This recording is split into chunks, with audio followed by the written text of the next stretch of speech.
there's a concrete wall, you can't just keep hitting your head against the wall, and you have to find ways of going under it, around it, over it. You've got to maintain flexibility.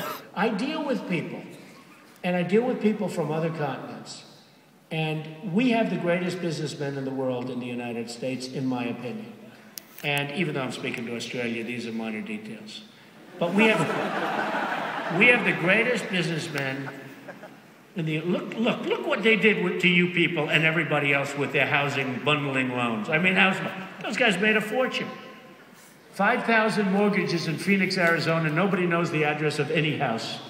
And by the way, would the world like to buy these mortgages? Yes, France. Oh, we'll buy about 5 trillion of them. Oh, absolutely, wonderful. These guys made a fortune. Okay, it was a bad thing, and it was a bad thing that happened.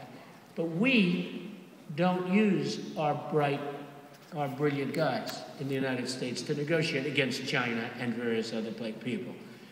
We use people that are diplomats. You know what a diplomat is? A diplomat is somebody who goes to school to be nice. They want to be nice. So if we would use, I know all the killers in New York, if I would pick out a team like we do a golf team, I'll pick the Ryder Cup of business people. What we would do to the rest of the world would be unbelievable. But we have politicians that don't do that because they want to be nice. I heard a guy named Gary Locke today. Gary Locke. Anyone ever heard of Gary Locke? He's the new ambassador to China. And he said, and it's so naive, and it's so pathetic it's funny, even though it's happening to my own country. He said, I think China should behave. They should be nicer to us. Because if they did, we'd make product and we could sell it in China. And I'm watching this, and I'm saying, God can't be doing this to us. He then finished off by saying, wouldn't it be nice for them to also know they're putting Americans to work? This is what he said about China. Now, I have a lot of respect for China. I just sold an apartment to a Chinese man for $33 million. I own a big chunk of the Bank of America building. I own a big chunk of a building in Manhattan, all because of China. I have nothing in it, nothing.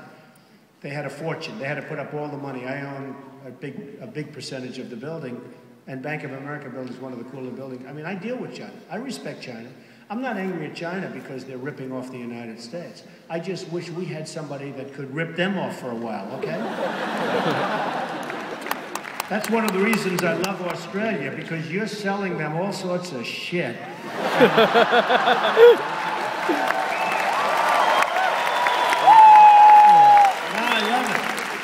And that crap is coming out of the ground, and you don't know what it is, and they don't know what it is, but they're paying you a lot of money. And I say, raise your prices. Raise your prices. Tell you guys, raise your prices.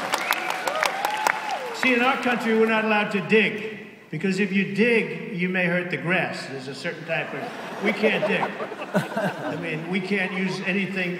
If an excavator is a certain size, they won't allow it because it may roll over a certain type of grass, even though it might kill 10,000 jobs. You know, the whole thing is ridiculous. So I like what Australia's doing.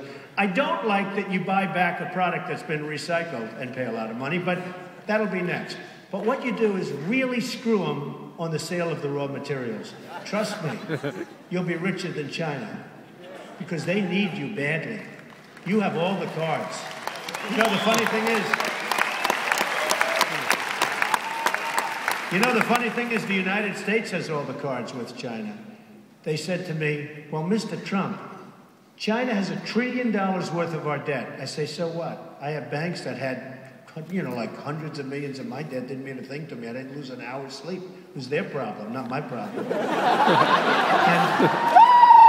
But they said, but they have all this debt. I said, first of all, $1 trillion is so little in the overall scope of things. And if you wanted to tax Chinese products coming in, because as you know, they manipulate their currency, and you know, it's a bad thing. They do a lot of bad crap, and they get away with it. And then you have our diplomats say, wouldn't it be nice if they could help us with jobs? Oh my God. Oh. It's so naive, I just get sick. Do you mind if I throw up right here? Would anybody get disgusted if I threw up all over the frickin' lectern? You gotta get this guy stuff. It's just so classic. You got to get it.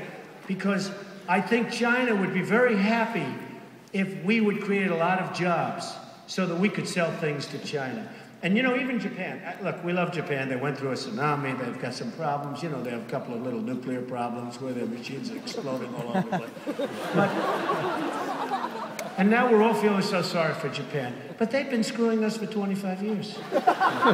And as I said, when was the last time you saw somebody buy a Chevrolet in Japan?